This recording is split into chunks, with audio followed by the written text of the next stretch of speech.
Hello learners, कैसे हैं आप लोग। ये कंप्यूटेशनल थिंकिंग कोर्स है। कंप्यूटेशनल थिंकिंग जैसा कि नाम से ही क्लियर है, इसमें हम कंप्यूटर की तरह सोचना सीखेंगे। कंप्यूटर कैसे काम करता है, कंप्यूटर के अगर हम थिंकिंग प्रोसेस और वो कैसे काम करता है और कैसे डिसीजन तक पहुंचता है और कैसे आउटपुट देता है, अगर ये चीज़ हम सीख लेंगे तो फिर आगे की जो हमारी जर्नी है, जो कोडिंग की प्रोग्रामिंग की जर्नी है, वो हमारे लिए थोड़ा आसान हो जाएगी। यह उसका बेस है। तो इसे समझना और जानना बहुत ज़रूरी है बिफोर स्टार्ट कोडिंग या प्रोग्रामिंग। तो उम्मीद है कि आप इस कोर्स में पॉजिटिव माइंडसेट के साथ बने रहेंगे और सब कुछ सीखेंगे और सीख करके आगे बढ़ेंगे। तो गाइज, आप सभी जानते हैं कि ये मेरा सब्जेक्ट नहीं है। मैं टाइम निकाल के आपके लिए बनाता रहूँगा वीडियोस अदर फाउंडेशन कोर्सेज के भी। तो इसके लिए आप भी हमें थोड़ा मोटिवेट करें। आप चैनल को सब्सक्राइब करें, वीडियो को लाइक करें और अपने विचार कमेंट में रखें तथा अपने दूसरे साथियों के साथ भी वीडियो को शेयर करें। आपका कोई भी साथी ऐसा ना हो जिस तक वीडियो काफ़ी लेट पहुँचे या ना पहुँच पाए और वो पीछे रह जाए और बाद में वो उसको पछताना पड़े कि मुझे ये चीज़ें पहले क्यों नहीं मिली। ऐसा होता है, पिछली बार भी हुआ था। तो शेयर करें, इससे मेरा भी मोटिवेशन बना रहेगा और मैं अपनी पढ़ाई के साथ-साथ टाइम निकाल के आपके लिए भी वीडियो टाइम से बनाता रहूँगा। ठीक है? तो अपना आप सपोर्ट दिखाएँ। ओके, तो बिना कोई समय गँवाए चलिए शुरू करते हैं। यह वीक 1 का समरी वीडियो है। इसमें मैं वीक 1 के कंटेंट को, लेक्चर को सरल भाषा में, छोटे में कवर करने की कोशिश करूँगा। इसके बाद मैं इस वीक का एक्टिविटी वीडियो भी लाऊँगा, जिसमें एक्टिविटी क्वेश्चंस को एक्सप्लेन करूँगा। तो अगर कोई पॉइंट कहीं कुछ समझ में नहीं आता है तो ज़्यादा घबराएँ नहीं, यह बिल्कुल नया सब्जेक्ट है। इसलिए हो सकता है कुछ चीज़ें आपके लिए बिल्कुल ही नई हो और आप उसे ना समझ पाएँ। लेकिन यकीन मानिए, जैसे आप एक्टिविटी करेंगे, क्वेश्चंस को करेंगे और आगे बढ़ते जाएँगे, आपको धीरे-धीरे सब कुछ क्लियर होता जाएगा, समझ में आता जाएगा। तो घबराने की कोई ज़रूरत नहीं है। जितना समझ में आ रहा है उतना समझिए और आगे बढ़िए। जो चीज़ें कहीं अगर नहीं समझ में आ रही हैं, वो आगे बढ़ते जाएँगे तो धीरे-धीरे क्लियर होती जाएँगी। आप उसके क्वेश्चंस को देखेंगे तो क्वेश्चन से ज़्यादा क्लियर होता है। चलिए, तो समरी वीडियो शुरू करते हैं। इसमें टोटल 10 लेक्चर्स हैं। मैंने पॉइंट वाइज़ लेक्चर की समरी बना रखी है। जैसे पहला लेक्चर है इंट्रो टू डेटा सेट। हमें कुछ डेटा सेट दिए गए हैं। इस डेटा सेट की हमें through out the course requirement होगी। जहाँ भी कुछ भी कैलकुलेशन क्वेश्चंस होगा, हम इन डाटा सेट को रेफर करेंगे। तो सारे तो नहीं, बट कुछ डेटा सेट से इंट्रोड्यूस कराया गया है आपको पहले वीडियो में। आइए मैं भी आपको दिखाता हूँ। जैसे है स्कोर डेटा सेट है और पैराग्राफ डेटा सेट है और शॉपिंग बिल का डेटा सेट है। स्कोर डेटा सेट में मार्कशीट के कुछ मार्क्स हैं स्टूडेंट्स के। पैराग्राफ में एक पैराग्राफ है, उसके कुछ वर्ड्स हैं और शॉपिंग बिल में कस्टमर्स के कुछ शॉपिंग बिल्स हैं। आइए मैं दिखाता हूँ कैसे हैं ये। जैसे स्कोर डाटा सेट मैं वहाँ पर आपको लेक्चर में कार्ड वाइज दिखाया है। यहाँ पर मैंने पूरी समरी है, ऐसा डाटा भी आपको अवेलेबल है, आप देख सकते हैं। इसमें कार्ड होगा, एक-एक स्टूडेंट का कार्ड होगा। इसमें देखिए ये इन्फॉर्मेशन होंगी जो इसमें टेबल फॉर्म में लिखी हुई हैं। पहला कॉलम है कार्ड नंबर का, ये 0 से स्टार्ट है। यहाँ पर ध्यान दीजिएगा, इस कोर्स में जो भी चीज़ें काउंटिंग स्टार्ट होगी वो 0 से स्टार्ट होगी। तो 0 है, फिर नेम है, नेम होगा कार्ड पे और उसके बाद जेंडर होगा मेल फीमेल, उसके बाद उसका डेट ऑफ बर्थ होगा स्टूडेंट का, फिर उसका सिटी होगा, वो किस सिटी से है और फिर सब्जेक्ट होंगे मैथमेटिक्स, फिजिक्स और केमिस्ट्री। मैथमेटिक्स, फिजिक्स और केमिस्ट्री के उसके मार्क्स होंगे और टोटल मार्क्स हैं। तो ये कार्ड वाइज ऐसे मार्क्स हैं और मैंने ये यहाँ पर इस टेबल फॉर्म में लिखा हुआ है। तो इस तरह की इंफॉर्मेशन होगी स्कोर डेटा सेट में। तो जब स्कोर डेटा सेट की जिक्र आएगा तो आप समझ जाना कि ये इसमें डाटास होंगे। दूसरा डाटा था पैराग्राफ डेटा सेट। तो पैराग्राफ डेटा सेट में चलते हैं। ये भी देखिए टेबल फॉर्म में है, हालांकि वीडियोस में और वहाँ पर कार्ड के रूप में दिखाया गया है। कार्ड वाला डाटा भी अवेलेबल है, आप देख लिए होंगे। और यहाँ पर क्या इन्फॉर्मेशन, कार्ड का सीरियल नंबर होगा, वर्ड है कौन सा है वो होगा, पार्ट्स ऑफ स्पीच क्या है उसका वो होगा और उसमें कितने लेटर काउंट है वो डाटा होगा। इसको एक टेबल फॉर्म में लिखा है। तो सारे टेबल फॉर्म में एक जगह सारी इन्फॉर्मेशन हो गई, तो कभी रिक्वायरमेंट होगी तो इस टेबल फॉर्म से देखना ज़्यादा ईजी रहेगा।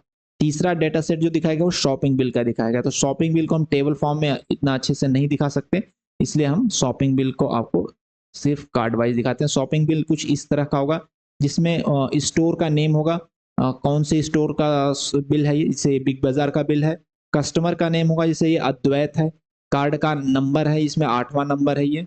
आइटम होगा, क्या क्या आइटम उसने परचेज किए हैं, बॉक्सर, फेस वॉश, स्लीपर्स, ये उसकी कैटेगरीज क्या है, मेन अपीयरल, मीट या फूड है, मेन अपीयरल, टॉयलेटरीज है, फुटवियर अपीयरल एक कैटेगरी है, कितनी क्वांटिटी उसने परचेज की वो होगा, यूनिट प्राइस होगा कि पर यूनिट क्या प्राइस है, फिर वो टोटल दो का कास्ट कितना होगा, जैसे 950 पर यूनिट है तो दो का हो गया 1900, वन है 350, फोर है तो 160 के हिसाब से फोर का प्राइस हो गया 640, लाइक दैट। फिर टोटल बिल कितने का है वो होगा। तो ये information shopping bill data set में होगी। ओके, ये 3 तरह के डेटा सेट से हमें इंट्रोड्यूस कराया गया है। चलिए अगले लेक्चर पे चलते हैं 1.2।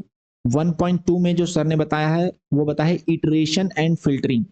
इटरेशन क्या होता है और फिल्टरिंग क्या होता है। फिल्टरिंग से आप बाय नेम समझ जाएंगे कि कोई चीज आपको फिल्टर करना है दिए हुए कैटेगरी के हिसाब से, दिए हुए कंडीशंस के हिसाब से।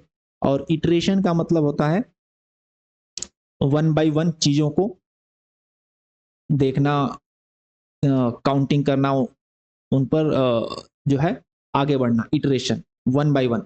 ठीक है, जैसे इसमें दिखाया गया कि काउंटिंग है, कार्ड की काउंटिंग है। तो जैसे सर ने काउंट किया था कि हमें करना है कितने कार्ड हैं, स्टूडेंट हैं, तो इसमें ये मेथड अपनाया था कि 1 2 3 4 करते गए और 5 पर उन्होंने एक क्रॉस लगाया। तो ये 4 के बाद एक क्रॉस लगाया, इसका मतलब 5 हो गया। फिर नेक्स्ट 1 2 3 4 और क्रॉस लगाया, 5 हो गया। इस तरीके से काउंटिंग की गया है इटरेशन। या फिर आप उसके सीरियल सीक्वेंस नंबर को 0 लिख सकते हैं, 0 के बाद क्रॉस करके 1 क्रॉस 2। इस तरीके की काउंटिंग जो बेसिक काउंटिंग होती है वो तरीका अपनाया गया है। दूसरे एग्जाम्पल में average of math marks, math marks का एवरेज निकालना है। तो एवरेज के लिए क्या क्या चीजें चाहिए, हमको सम चाहिए और काउंट चाहिए। तो यहाँ पर दो वेरिएबल ले लिए गए, एक सम और एक काउंट। तो सम में हम क्या करते हैं, जहाँ सभी कार्ड का जो है सम नोट करते गए। जैसे हमने इनिशियली जो करेंगे, इनिशिएट करेंगे वो जीरो से करेंगे, क्योंकि हमने सम पहले जीरो होगा, इनिशियल वैल्यू जीरो होगी। उसके बाद जो पहला कार्ड जैसे 68 आया तो जीरो में 68 को ऐड कर दिया, तो ये हो गया सपोज 82। फिर दूसरा कार्ड उठाया, ये जो दूसरा कार्ड तीसरा कार्ड उठा रहे हैं इसको इटरेशन बोलते हैं। तो उसका जो मार्क्स होगा उसको हम इसमें ऐड कर देंगे। फिर ऐसे ऐड करते जाएंगे तो सम ऐसे करते करते करते टोटल जो सम सपोज दैट 217 बन गया। और काउंट जो होगा वो टोटल 30 स्टूडेंट का डाटा आपके पास है तो 30 हो जाएगा।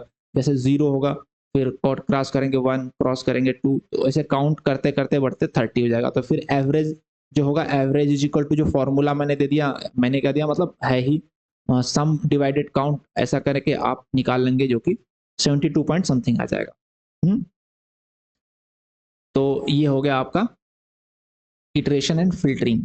इसी तरीके से आप फिजिक्स माथ और मार्क्स और मैथ मार्क्स के लिए भी कर सकते हैं। आप दो वेरिएबल बना लीजिए, पी सम मतलब फिजिक्स मार्क्स, एम सम मतलब मैथ मार्क्स। और एक कार्ड उठाया आपने, उसमें फिजिक्स का जो मार्क है उसको आपने यहाँ पर लिखा, और मैथ का जो मार्क है वहाँ उसको आपने यहाँ लिखा।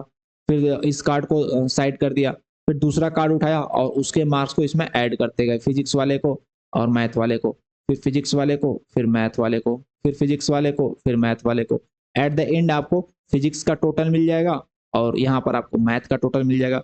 मतलब आपको जो चीज़ें निकालनी है वो पहले आपको वेरिएबल उसके लिए बनाना होगा, उसका इनिशिएट करना होगा जीरो से, इनिशियल वैल्यू जीरो होगी। फिर उसके बाद जैसे आप इटरेशन करते जाएंगे वन बाय वन, उसके जो कंडीशन है उस हिसाब से उसकी वैल्यू को उसमें ऐड करते जाएंगे, और एट द एंड आपका जो वैल्यू आएगा वही इसका अपडेटेड वैल्यू होगा, फिजिक्स सम एंड मैथ सम। इसी तरह जो पैराग्राफ डेटा सेट था उसका भी एग्जांपल लिया गया, वी काउंट और पी काउंट। वी काउंट क्या है, वर्ब वर्ब का काउंट होगा, पी मतलब प्रोनाउन का काउंट। तो आप कार्ड उठाते गए, देखे अगर वो वर्ब है तो उसको इसमें ऐड करते गए 1, प्रोनाउन है तो इसमें ऐड किया। फिर ऐसे ही करते करते आपका टोटल वर्ब कितने हैं पैराग्राफ में वो आ जाएगा, और टोटल प्रोनाउन कितने हैं वो आ जाएगा। तो इस तरह का ये सिंपल चीजें हैं, बेसिक चीजें, इसमें कहीं कुछ ऐसा है नहीं जो आपको समझ में ना आए। ओके, नेक्स्ट है फिल्टर प्लस इटरेशन। मतलब अभी तक हम इटरेशन कर रहे थे, सारे कार्ड को देख रहे थे, फिजिक्स मार्क्स मैथ मार्क्स सभी का था, लेकिन अब कुछ फिल्टर भी लग गया। फिल्टर का मतलब कोई कंडीशन लग जाएगी, हमें सारे मार्क्स हमें नहीं चाहिए, हमें कुछ फिल्टर लगाएंगे। देखिए जैसे बॉर्न फर्स्ट हाफ, अब ये एक कंडीशन लगाएगा कि जो फर्स्ट हाफ में बॉर्न हुए हैं, मतलब पैदा हुए, फर्स्ट हाफ का मतलब पूरा साल होता है, एक से जनवरी से दिसंबर तक का, तो फर्स्ट हाफ हो गया जून तक। तो जो जैन से लेके जून तक, मतलब फर्स्ट जैन से लेके 30 जून तक जो जिनका डेट ऑफ बर्थ है वो हमें चाहिए, कितने हैं, और वो भी मेल और फीमेल। अगर मान लेते हैं और कंडीशन लगा दिया कि मेल की अलग फीमेल की अलग चाहिए, तो पहला कंडीशन हम उठाएंगे जब कार्ड, तो देखेंगे कि वो फर्स्ट जैन या 30 जून के बीच में है या नहीं उसका डेट ऑफ बर्थ। तो पहला फिल्टर तो यहाँ लगा दिए, चलो है, अगर मान लिया वो है, फिर हम दूसरा फिल्टर लगाएंगे मेल है या फीमेल है। मेल है तो इधर काउंटिंग करेंगे, फीमेल है तो इधर काउंटिंग करेंगे, और फिर ऐसे बढ़ते जाएंगे हम। जीरो, अगर हमें जीरो से शुरू करना है तो जीरो से शुरू करेंगे, फिर 1 होगा, फिर 2 होगा, लाइक दैट। तो इसको बोलते हैं filter plus iteration. Next example जो इसमें लिया गया है वो एवरेज मार्क्स लिया गया है मैथ का, अब बॉय का अलग एंड गर्ल का अलग। तो अब क्या करेंगे, आप फिर स्कोर डाटा सेट उठाएंगे, अब उसमें देखेंगे कि वो बॉय है या गर्ल है। अगर वो बॉय है तो उसके मैथ का जो टोटल मार्क्स है, तो बॉय सम, यहाँ पर आपको 4 वेरिएबल बनाने पड़ेंगे, बॉय काउंट, बॉय सम, गर्ल काउंट, गर्ल सम। तो अगर वो बॉय है तो उसका बॉय काउंट में हो जाएगा 1, और बॉय का जो मैथ मार्क्स है वो यहाँ आ जाएगा। फिर नेक्स्ट आएगा उसका, मतलब फीमेल है, वो गर्ल है, तो गर्ल काउंट हो जाएगा 1 और गर्ल का मार्क्स यहाँ आ जाएगा। इस तरीके से ये जुड़ता जाएगा काउंट, और ये सम भी जुड़ता जाएगा बॉयज के लिए और गर्ल के लिए जो आएगा। एट द एंड जो होगा आपको बॉय काउंट मिल जाएगा टोटल, और बॉयज सम मिल जाएगा टोटल। फिर गर्ल काउंट इधर मिल जाएगा और गर्ल सम इधर मिल जाएगा। फिर इसको आप इससे डिवाइड, सम को काउंट से डिवाइड कर देंगे, फिर आपको मिल जाएगा boys average boys math marks और एवरेज गर्ल मैथ मार्क। ठीक है, तो यही प्रोसीजर है। अभी को आपको प्लस माइनस ये करना सिखाया गया है, इजी है, क्वेश्चन करेंगे तो और अच्छे से क्लियर होगा। नेक्स्ट जो 1.4 लेक्चर है इसमें आपको फ्लो चार्ट से इंट्रोड्यूस कराया गया है। फ्लो चार्ट क्या होता है, मतलब फ्लो चार्ट ये होता है कि जो भी हम प्रोसीजर कर रहे हैं, जो भी हम ऑपरेशन या सीक्वेंस कर रहे हैं, उसको एक चार्ट के रूप में प्रेजेंट करना। तो इसमें देखिए 4 तरह के बॉक्सेस होते हैं, 4 तरह के डिजाइन आपको जरूरत पड़ेगी। जो पहला ये होता है रेक्टेंगल शेप, ये बिल्कुल कॉर्नर, शार्प कॉर्नर के साथ होता है। इस ये होता है प्रोसेस और एक्टिविटी का, इसको ये जो बॉक्स होता है वो प्रोसेस और एक्टिविटी का बोलते हैं। फिर एरो बना होगा, सिंपल है, फ्लो लाइन या एरो जो आपका फ्लो दिखाएगा कि किधर से प्रोसेस कहाँ से कहाँ जा रहा है। ये देखिए डिसीजन बॉक्स होता है डायमंड शेप का, ये यहाँ जहाँ पर होगा वहां पर डिसीजन बनाना होगा, वहां पर कुछ क्वेश्चंस होंगे, कुछ कंडीशन होंगे जो फिल्टर करेंगे, यस या नो, नो तो इधर जाना, यस तो इधर जाना, इस तरह से यहाँ पर डिसीजन मेकिंग होगा। और फिर ये टर्मिनल, ये भी रेक्टेंगल शेप होंगे विद राउंड एजेस। ओके, तो टर्मिनल पे मतलब टर्मिनल क्या होता है, शुरू और लास्ट, जहां पर शुरू हो रहा है वो टर्मिनल होता है, लास्ट जहां पर खत्म हो रहा है वो टर्मिनल। तो ये टर्मिनल बॉक्स हो गया, डिसीजन बॉक्स हो गया, ये एरो हो गया, और ये प्रोसेस हो गया। आइए देखते हैं एक flow chart for counting card, card की काउंटिंग का फ्लो चार्ट कैसा होगा। देखिए स्टार्ट, देखिए टर्मिनल बॉक्स है यहाँ पे, स्टार्ट किया, फिर काउंट। अब प्रोसेस जो हो भी होगा सब वो सब इस तरह का रेक्टेंगल शेप में होगा। काउंट को हमने इनिशिएट किया 0, पहला हमने काउंट वेरिएबल बनाया 0, फिर नेक्स्ट हमने कार्ड उठाया। अब यहाँ पर डिसीजन है, मोर कार्ड्स इन पाइल 1, जो हमारा पाइल 1 है, जो हमारा एक ढेर है, वहां पर क्या कार्ड और हैं, अगर हैं यस तो फिर इधर जाना है, नहीं तो एंड, फिर खत्म हो गया। अगर है तो फिर क्या करेंगे, फिर हम pick a card X from pile 1, फिर पाइल 1 से हमने एक कार्ड उठाया, ठीक है, मूव एक्स टू पाइल 2, फिर उसको हमने पाइल 2 में रख दिया, ठीक है। फिर इंक्रीमेंट काउंट, फिर हमने काउंट जो हमारा वेरिएबल था इसको इंक्रीमेंट किया, मतलब इसमें 1 जोड़ दिया। फिर हम वापस जाएंगे, देखेंगे मोर कार्ड्स इन पाइल 1, अगर है कार्ड्स तो फिर हम यही प्रोसेस करेंगे, नहीं है तो एंड हो जाएगा। तो इस तरीके से हम काउंट को इंक्रीमेंट करते जाएंगे, और एट द एंड जो हमारा काउंट मिलेगा वो हो जाएगा टोटल नंबर ऑफ कार्ड। अगर 29 मिलता है तो 29 कार्ड है, 30 मिलेगा तो 30 कार्ड है, क्योंकि इनिशियल 0 था, जब फर्स्ट कार्ड मिला तो हमने फर्स्ट बढ़ाया, तो इसलिए अगर 30 कार्ड है तो काउंट की वैल्यू 30 होगी। ये फ्लो चार्ट था काउंटिंग कार्ड के लिए। नेक्स्ट एग्जांपल में flow chart for the sum of the math marks. अभी हमें मैथ मार्क्स का सम निकालना है, तो मैथ मार्क्स का सम निकालना है तो इसी में जो फ्लो चार्ट होगा इसी में हमें कहीं चेंज करना पड़ेगा। अब देखिए हमने जो वेरिएबल काउंट इनिशिएट किया था, अब हमें काउंट ना करके हमें मैथ मार्क्स के सम के लिए करना पड़ेगा, मैथ सम या एम सम करके करना पड़ेगा। आइए देखते हैं इसका फ्लो चार्ट कैसे होगा।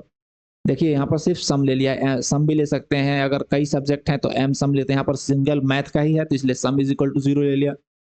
फिर नेक्स्ट पूछेगा मोर कार्ड्स इन पाइल 1, यस या नो, नहीं है तो इंड हो जाएगा, यस है तो फिर हमने कार्ड पिक करेंगे, उस कार्ड को दूसरे पाइल में मूव करेंगे, उससे मूव करने से पहले जो है फिर हम उसका जो मार्क्स है उसका हम नोट करके रखेंगे, जो उसको हम सम में ऐड करते हैं, add card x math score to sum, उस सम में हम ऐड कर दिया इसके मार्क्स को, ठीक है। फिर क्या करेंगे, फिर हम जाएंगे देखेंगे मोर कार्ड इन पाइल 1, अगर नहीं है तो खत्म, यस है तो फिर यही प्रोसेस चलता रहेगा और लास्ट में हमें उसके मैथ मार्क्स का सम मिल जाएगा। तो ये हो गया flow chart for sum of math marks. नेक्स्ट जो है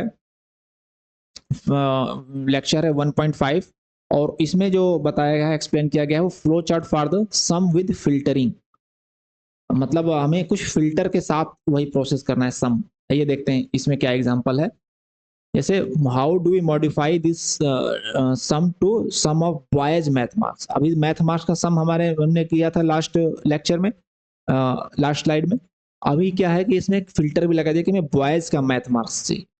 अब ये कंडीशन आप कहाँ ऐड करोगे, जो पहला वाला था बॉक्स देखिए स्टार्ट हुआ था, फिर सम को हमने 0 लिया था, फिर more cards in pile 1, no पे हमने खत्म कर दिया, यस पे हमने कहा कि कार्ड को उठाओ उसको दूसरे पाइल में मूव करो और फिर क्या करो कि उसके एक्स का जो मैथ मार्क्स है, मैथ का स्कोर है, उसको सम कर दो सम में और फिर इसे चेक करो। अब हमें यहाँ पर एक कंडीशन लगानी कि बॉयज का मैथ मार्क्स का सम करना है, तो हम इसमें क्या चेंजेस करेंगे बताइए। सेम चीज करेंगे, एम सम अगर सम है हमारा चले तो इसको हम बॉयज हमें मैथ चाहिए तो हम लिख सकते हैं बी सम, ऐसे मान लीजिए बी सम लिख दीजिए हैं, इसको वेरिएबल को चेंज कर देते हैं जैसे पता चले कि ये बॉयज का सम है। फिर मोर कार्ड्स इन पाइल 1, ठीक है यहाँ तक तो सही है। फिर पी के कार्ड एक्स फ्रॉम पाइल 1, सही है। अब यहीं पर हमें कंडीशन लगानी पड़ेगी, नहीं मूव एक्स टू पाइल 2, उसको पाइल 2 में मूव करने का, ये दोनों लाइन सही है। इसके बाद जहां पर हम उसका स्कोर को ऐड कर रहे हैं, add x score math marks to the sum, यहीं पर हमें एक कंडीशन लगानी पड़ेगी, अगर वो बॉयज है तब उसको ऐड करो नहीं तो मत करो। आइए देखते हैं कैसे मॉडिफाई किया गया है इसे। देखिए सम को इसने फिर से 0 ही सम ही रखा है, बॉयज सम, जो कि बॉयज की ही बात हो रही है। आप वेरिएबल का नाम सम बॉयज सम कुछ भी रख सकते हैं, ये उसमें उतना मैटर नहीं करता है।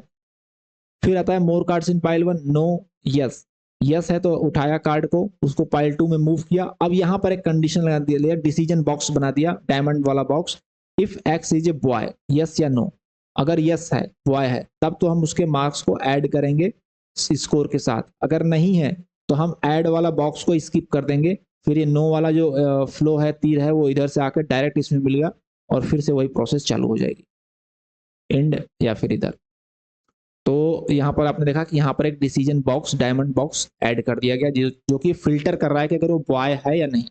तो फिल्टरिंग विद इटरेशन ये था, filtering with sum with filtering था।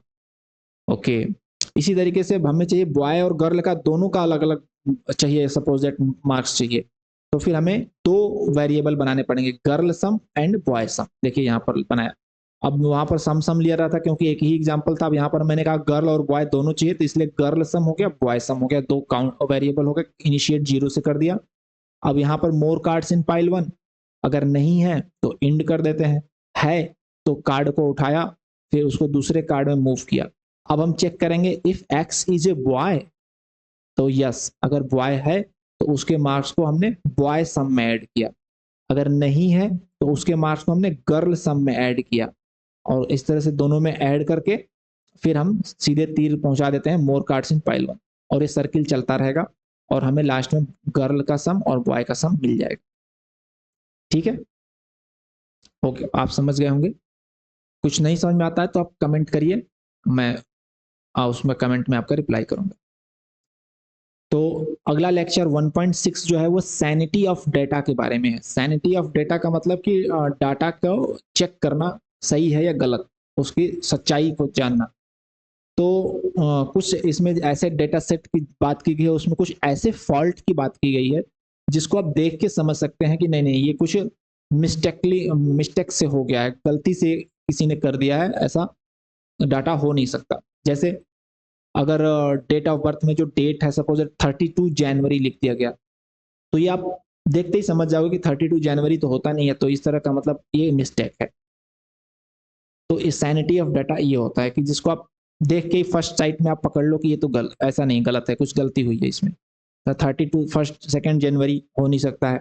टोटल मार्क्स अगर 700 है, कहीं ने किसी ने लिख दिया टोटल मार्क्स 700 आ गया, जबकि आपके डाटा में 3 ही सब्जेक्ट हैं, मैथ, फिजिक्स और केमिस्ट्री, और हर सब्जेक्ट जो है 100 मार्क्स का होता है, तो टोटल तो 300 से ज़्यादा किसी कंडीशन में नहीं जाएगा। लेकिन अगर टोटल 700 दिखा रहा है, इसका मतलब कहीं ना कहीं कुछ गलती हुई है। सब्जेक्ट में अगर कहीं से गलती से बायोलॉजी लिख दिया गया है, तो आप समझ सकते हो कि बायोलॉजी का स्टूडेंट तो है नहीं मेरे डेटा में, सिर्फ फिजिक्स केमिस्ट्री मैथ है। तो ये चीज़ें ऐसे जो आपको फर्स्ट साइट में देख के पकड़ में आ जाए ये गलत है। और तो आप यही सैनिटी ऑफ डेटा होता है कि डेटा आपका कितना सही है गलत है जानना। अब जैसे टी शर्ट, जो शॉपिंग बिल डेटा सेट था उसमें टी शर्ट है, लेकिन उसकी क्वांटिटी 3.2 है, तो आप समझ सकते हो भाई टी शर्ट की जो क्वांटिटी होगी वो तो 1 2 3 4 5 6 काउंटिंग में होगी, पॉइंट में तो होगी नहीं, दशमलव में, तो कुछ ना कुछ गड़बड़ है इसका मतलब। आइटम की कैटेगरी जो है, इसमें आप देख सकते हो सपोज किसी की कैटेगरी, जैसे कोई फूड आइटम है, मिल्क है, लेकिन उसी कैटेगरी में लिख रखा है अपीयरल लिख रखा है या कुछ और लिख रखा है, तो आप समझ जाएंगे कि ये तो कुछ मिस्टेक हुआ है, ये ऐसा हो नहीं सकता। मिल्क जो है फूड आइटम है लेकिन अपीयरल शो कर रहा है, तो आइटम की कैटेगरी। लेटर काउंट में गलती हो सकती है, सपोज दैट लेटर काउंट, अगर आपका लेटर इट है जो कि आपको दिख रहा है कि दो लेटर काउंट है, लेकिन उसके लेटर काउंट में 30 लिख रखा है, इसमें इट मीन्स कुछ गलत है। तो ये सब चीजें आती हैं सैनिटी ऑफ डेटा में, आपका डेटा कितना सही है गलत है, टाइप ऑफ वर्ड। तो हर जगह पे जहाँ पे डेटा में गलत हो सकता है वो चीजें बात की गई है। तो वो डेटा प्योर डेटा नहीं होगा, सही डेटा नहीं होगा, इनकरेक्ट डेटा होगा। इसी को चेक करने को सैनिटी ऑफ डेटा कहते हैं। आगे बढ़ते हैं। नेक्स्ट लेक्चर 1.7 में आपको डेटा टाइप से इंट्रोड्यूस कराया गया है कि कितने तरह के डेटा टाइप्स होते हैं।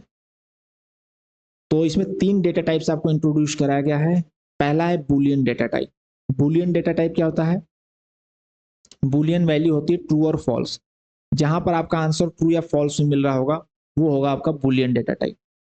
ओके, आप करते क्वेश्चन, अगर आपकी वाली ये फर्स्ट टाइम है तो आप नाम से और चीजों से घबराए नहीं, आप आगे जब क्वेश्चन देखेंगे करेंगे तो इजी है, समझ में आ जाएगा। बुलियन से मतलब आप ट्रू और फॉल्स कनेक्ट करिए कि बुलियन का मतलब ट्रू या फॉल्स। इंटीगर, इंटीगर आप पढ़ते आए हैं मैथ में, -3 से लेके 0 और प्लस साइज, ये सब इंटीगर्स हैं। इन पे आप इनको जोड़ प्लस माइनस गुणा भाग सब कर सकते हैं, कंपेयर कर सकते हैं, बड़ा छोटा बराबर, तो ये सब चीजें कर सकते हैं। अब यहाँ पर कंफ्यूज मत होइएगा कि बुलियन और इंटीगर यहाँ पे आएगा। इंटीगर में आप प्लस माइनस करते हैं, बुलियन ऑपरेशन होता है जिसमें आपको ये जो ट्रू फॉल्स मिलता है, जैसे आप ये साइन लगाएंगे तो आपको आंसर जो मिलेगा वो ट्रू में मिलेगा, सही है या गलत है, अगर गलत होगा तो फॉल्स या ट्रू। तो यहाँ से भी आपको ट्रू फॉल्स मिलेगा। इक्वल टू का ऑपरेशन होगा तो भी आपको ट्रू या फॉल्स वैल्यू मिलेगी। तो यहाँ बुलियन है, यहाँ बुलियन है, इन चीजों में आप कंफ्यूज मत हो ना। अभी सिंपल मान के चलो, इंटीगर का मतलब ये हो गया, बुलियन का मतलब ट्रू फॉल्स हो गया। आगे क्लियर हो जाएगा क्वेश्चन जैसे आप करते हैं। कैरेक्टर का मतलब ABCDEFGH स्मॉल लेटर्स, नंबर्स, और ये स्पेशल कैरेक्टर, ये सब होंगे कैरेक्टर में आएंगे। ठीक है, तो ये डेटा टाइप्स हैं, बुलियन, इंटीगर, कैरेक्टर।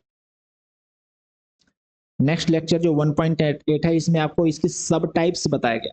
तो सब टाइप्स ऐसा कोई फिक्स सब टाइप्स नहीं होते हैं, जैसा आपकी जो डेटा में है उस हिसाब से यहाँ पर बताया गया है कि इंटीगर जो होगा जैसे सीक्वेंस नंबर है, सीक्वेंस नंबर जो कार्ड का सीक्वेंस नंबर होगा 0 से लेकर 29 तक, वो एक इंटीगर है, लेकिन उसको सब टाइप इसलिए कहा गया कि आप सारे ऑपरेशन नहीं कर सकते इंटीगर के।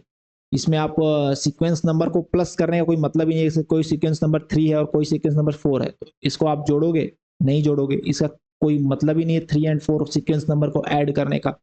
तो इसकी रेंज होगी 0 से लेकर जो मैक्सिमम रेंज होगी वो। ठीक है, तो ये इसका सब डाटा टाइप्स है जिसमें आपको सारे ऑपरेशन इंटीगर वाले आप नहीं कर सकते, कुछ ही कर सकते हो। कंपेयर कर सकते हो, बड़ा छोटा कर सकते हो वो सीक्वेंस नंबर में। अब मार्क्स का है, तो मार्क्स में आप क्या कर सकते हैं, प्लस और माइनस कर सकते हैं ऑपरेशन।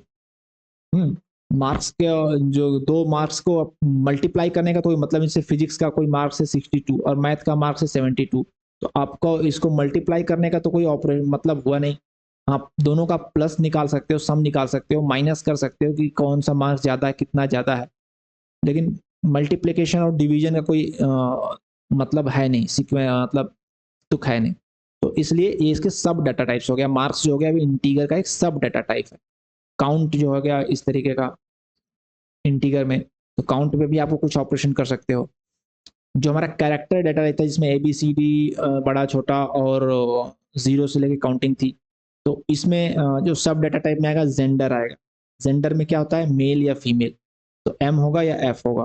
तो ये हो गया कैरेक्टर का ही सब डाटा टाइप होगा जेंडर। स्ट्रिंग क्या होता है, स्ट्रिंग होता है जिसमें, स्ट्रिंग का मतलब होता है ग्रुप, धागा से जुड़ा हुआ, जैसे A B C D E F, जैसे आपका नाम है अमन, तो ए एम ए एन एक साथ जुड़ा हुआ है, A M A N individual एक कैरेक्टर है, लेकिन जब एक कैरेक्टर एक साथ जुड़ गया है तो ये स्ट्रिंग होता है। अमन एक स्ट्रिंग हो गया। तो स्ट्रिंग कोई भी चीज एक साथ जुड़ी होगी तो वो स्ट्रिंग कही जाएगी कंप्यूटेशनल थिंकिंग लैंग्वेज में, प्रोग्रामिंग लैंग्वेज में। ठीक है, तो स्ट्रिंग में क्या क्या ऐसे सब डेटा टाइप होंगे, जैसे नेम हमारा स्ट्रिंग हो गया, सिटी हमारा स्ट्रिंग हो जाएगा, वर्ड हमारा स्ट्रिंग हो गया, कैटेगरी होगी जो स्ट्रिंग होगी। कैटेगरी का मतलब वो टॉयलेटरीज है या अपेरल है या फूड आइटम है, तो वो सब जो स्ट्रिंग में आएंगे।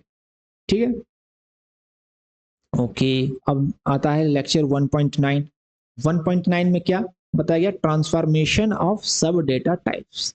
ट्रांसफॉर्मेशन, अच्छा जी, तो ट्रांसफॉर्मेशन का मतलब ये समझाया गया कि जो इंटीगर है, जैसे डेट है हमारा, तो अब डेट जो है, सपोज दैट डेट है हमारा 30 जनवरी, तो 30 जनवरी है, और दूसरी डेट है सपोज दैट 2 फरवरी, और हमें ये चेक करना है कि कौन बड़ा है कौन छोटा है दोनों में। तो जो जिसकी डेट ऑफ बर्थ 30 जनवरी होगी वो बड़ा होगा, 2 फरवरी वाला छोटा होगा। लेकिन कंप्यूटर को ये नहीं पता है, तो कंप्यूटर कैसे करेगा कंपेयर, क्योंकि जनवरी और फरवरी में कोई कंपेयर है, उसके उसके पास कोई इंफॉर्मेशन ऐसी अपडेट नहीं है कि जनवरी पहले आता है फरवरी बाद में आता है। तो क्या करेगा कंप्यूटर कि जो डेट्स होगा उसको ट्रांसफॉर्म करेगा, ट्रांसफॉर्मेशन करेगा उसका, इसमें न्यूमेरिकल वैल्यू में। तो न्यूमेरिकल वैल्यू का मतलब कि जो साल की जो दिन है, जो डेट है कंप्यूटर में, वो 0 से लेके 365 तक मार्क होगा, उनकी वैल्यूज 0 से लेके 365 तक। जैसे 1 जनवरी जो होगी वो 0 हो जाएगी, 2 जनवरी 1 हो जाएगी, इस तरीके से। तो 30 जनवरी को ट्रांसफॉर्म कर देगा, तो उसकी जो ट्रांसफॉर्मेशन वैल्यू आएगी 30 जनवरी की, वो आ जाएगी 29, क्योंकि 0 से स्टार्ट हो रहा है। ठीक है, 2 फरवरी को जो ट्रांसफॉर्म करेगा, तो 2 फरवरी की जो वैल्यू हो जाएगी वो हो जाएगी 30 1 2, मतलब कि 32, 32 हो जाएगी। तो अब कंपेयर करेगा कि 29 बड़ा है कि 32, इसमें से वो कंपेयर कर सकता है कंप्यूटर। इसमें उसके लिए इजी है 29 और 32 में कंपेयर करना, ये जनवरी और फरवरी में वो कंपेयर नहीं कर पाएगा। तो इस तरीके से वो कंपेयर करेगा और फिर आपको आंसर देगा, रिस्पांस देगा। तो ये जो ट्रांसफॉर्मेशन कर रहा है कंप्यूटर डेट को इंटीगर में, इसी को हम बोलते हैं ट्रांसफॉर्मेशन ऑफ सब डेटा टाइप। मार्क्स है, तो मार्क्स में क्या है, कंप्यूटर जो है पूरा पूरा फुल मार्क्स में कंपेयर कर सकते से 72 को कंपेयर कर सकता है 75 से, लेकिन इसके पास ये नहीं है कि 72.5 बड़ा है या 72.3 बड़ा है। तो मार्क्स को इस तरीके का जो ट्रांसफॉर्मेशन होगा उसको 100 या 10th के पॉइंट पे वो 100 पॉइंट पर सपोज दैट वो ट्रांसफॉर्म करेगा, यानी कि इसकी वैल्यू कर देगा 7250, इसकी वैल्यू कर देगा 7230। अब वो कंपेयर करेगा कौन बड़ा है कौन छोटा है, और फिर कंपेयर करके आपको आंसर देगा। या फिर इसमें अगर डिफरेंस निकालना है तो डिफरेंस निकाल देगा, सब्सट्रैक्ट कर लेगा, और सब्सट्रैक्शन जो आएगा उसको फिर वो 100 से डिवाइड करके आपको एक फ्लोट वैल्यू देगा, इसको फ्लोट वैल्यू बोलते हैं। ये इंटीगर होता है और फ्लोट, तो इसने फ्लोट को इंटीगर में कन्वर्ट किया और इंटीगर पे ऑपरेशन करके फिर जो आपको रिजल्ट है वो इंटीगर को कन्वर्ट किया फ्लोट में, और फिर फ्लोट का वो रिजल्ट आपको देगा। लाइक दैट अमाउंट होता है, अमाउंट का मतलब कि जैसे लीटर है, 1.2 लीटर है तो इसको फिर वो 100 या 1000 के स्केल पे कन्वर्ट कर देगा, सपोज 1200, और जो कैलकुलेशन जो करनी है इसको 1200 करके फिर जो रिजल्ट होगा फाइनल रिजल्ट उसको फिर 100 से डिवाइड करके आपको आंसर दे देगा। ये क्वांटिटी में आएगी। अच्छा, ये क्वांटिटी में आ जाएगा और अमाउंट में आ जाएगा आपका पैसा, अमाउंट में आपका पैसा आ जाएगा। यानी कि ये जो मैंने अभी एग्जांपल बताया ये आ जाएगा क्वांटिटी में, जो लीटर वाला है 1.2 लीटर का ये हो जाएगा 1200, और इस पर आपको ऑपरेशन करेगा, फिर जो फाइनल रिजल्ट होगा उसको 100 से डिवाइड करके आपको क्वांटिटी बता देगा। और अमाउंट का मतलब पैसा हो गया, मतलब ये हो गया सपोज दैट 72 रुपीज़ 3 पैसे और 45 रुपीज़ 50 पैसे। तो इसको भी उसको ऑपरेशन करना है तो ये फ्लोट वैल्यू है, जो दशमलव में वैल्यू होती है उसको फ्लोट वैल्यू बोलते हैं, वो इंटीगर नहीं है। इसको वो इंटीगर में कन्वर्ट करेगा, 100 से गुणा कर देगा, तो ये 7203 हो जाएगा और ये हो जाएगा 4550। फिर इस पर वो कैलकुलेशन कंप्यूटर करेगा, सारा ऑपरेशन करेगा, और फिर जो उसका रिजल्ट आएगा उसको फिर 100 से डिवाइड करके आपको फ्लोट वैल्यू, आपको वही वैल्यू देगा पॉइंट वाली, आपको फ्लोट वैल्यू देगा, लेकिन वो अपना ऑपरेशन सारा इंटीगर पे करेगा। तो ये जो ट्रांसफॉर्म किया फ्लोट से इंटीगर, फिर लास्ट में इंटीगर से फ्लोट, इसी को ट्रांसफॉर्मेशन ऑफ डेटा टाइप्स कहते हैं। फिर आता है लास्ट लेक्चर है, इसमें कॉम्प्लेक्स डाटा टाइप के बारे में बताया गया। कॉम्प्लेक्स का मतलब होता है दो या दो से ज्यादा चीजें एक साथ। जैसे पहला हमें जो डाटा टाइप बताया गया कॉम्प्लेक्स डाटा से, वो रिकॉर्ड है। रिकॉर्ड क्या होता है? रिकॉर्ड का मतलब by name clear, it is clear है कि रिकॉर्ड का मतलब उसमें कई सारी चीजों का रिकॉर्ड होगा। जैसे हमारा मार्क कार्ड है, जो हमारा स्कोर कार्ड था, उसमें क्या क्या रिकॉर्ड था? नेम ऑफ फील्ड, कौन कौन से फील्ड है वो इधर लिखा है, टाइप ऑफ फील्ड वो इधर लिखा है, सीक्वेंस नंबर, तो सीक्वेंस नंबर एक फील्ड हो गया। तो सीक्वेंस नंबर फील्ड में क्या है? उसका सीक्वेंस नंबर होगा। सीक्वेंस नंबर मतलब उसमें 0 से लेके 29 तक की वैल्यू होगी। फिर नेम करके एक फील्ड है, इसको फील्ड बोलते हैं, ये पूरा हमारा रिकॉर्ड है, ये फील्ड है। तो नेम में उसका नाम होगा, जेंडर में उसका जेंडर होगा, मेल या फीमेल, डेट ऑफ बर्थ में उसकी डेट ऑफ बर्थ होगी, सिटी नेम होगा उसका, फिर मैथ का मार्क्स होगा, फिजिक्स का मार्क्स होगा, केमिस्ट्री का मार्क्स होगा, और टोटल मार्क्स होगा। तो इस तरह का जो सारा एक हमने रिकॉर्ड बना दिया ये फील्ड के साथ, ये हो गया, इसको रिकॉर्ड बोलते हैं। इसमें हमने उसके सारे इंफॉर्मेशन को लिख लिया, ठीक है, कार्ड के। ओके, ये हो गया रिकॉर्ड। इसी तरीके से वर्ड पैरा जो हम रिकॉर्ड बनाएंगे तो उसमें आ जाएगा सीक्वेंस नंबर, वर्ड कौन सा वर्ड है, कैटेगरी कौन सी है उसकी, पार्ट्स ऑफ स्पीच जो है, और लेटर काउंट कितने हैं। तो इस तरह का ये वर्ड वाला रिकॉर्ड हो गया। आइटम का रिकॉर्ड बनाना है तो आइटम का नाम क्या है, आइटम की कैटेगरी क्या है, क्वांटिटी क्या है, यूनिट प्राइस क्या है, कॉस्ट क्या है, ये आ जाएगा आइटम का रिकॉर्ड। शॉपिंग बिल का रिकॉर्ड बनाना है तो हम उसका शॉपिंग बिल में सीक्वेंस नंबर लिखेंगे, बिल का, स्टोर का नाम लिखेंगे, कौन सा स्टोर से लिया है, कस्टमर का नाम क्या है, आइटम क्या क्या है। आइटम जब आएगा तो हम आइटम लिस्ट बोल दिए, आइटम लिस्ट मतलब ये रिफर करेगा, ये इस वाले रिकॉर्ड को रिफर करेगा, इसकी अलग से एक लिस्ट बना देंगे आइटम की, वहां पर वो रिफर करेगा। फिर टोटल बिल वैल्यू और अमाउंट, ये चीजें होंगी शॉपिंग बिल के रिकॉर्ड में होंगी। ओके, फिर समरी आता है। समरी क्या होता है? समरी में क्या होता है, नहीं मतलब समरी दिया है सारे का, कि a data types defines the value that the variable can take and set of operation that are permitted on it. तो डेटा टाइप होता है कि वो बताता है कि हमारा वेरिएबल कौन सा, किस टाइप का वेरिएबल है, उस पर कौन किस तरह के ऑपरेशन हम कर सकते हैं। बेसिक डेटा टाइप जो होता है वो इंटीगर, बुलियन और कैरेक्टर है। फिर उसके सब टाइप्स होते हैं जो कि रिस्ट्रिक्ट करते हैं some value and some operation. जो सब डाटा टाइप, जैसे इंटीगर का सब डाटा टाइप मार्क्स था तो उसमें मल्टीप्लिकेशन डिवीजन नहीं था, तो वो रिस्ट्रिक्ट करता है, उसमें कुछ ऑपरेशन ही उसके हो सकते हैं। फिर record type is collection of name field, जो हमारा था वो रिकॉर्ड था, और लिस्ट होता है सीक्वेंस ऑफ आइटम्स। तो सीक्वेंस ऑफ आइटम्स जो था ये लिस्ट हो गया।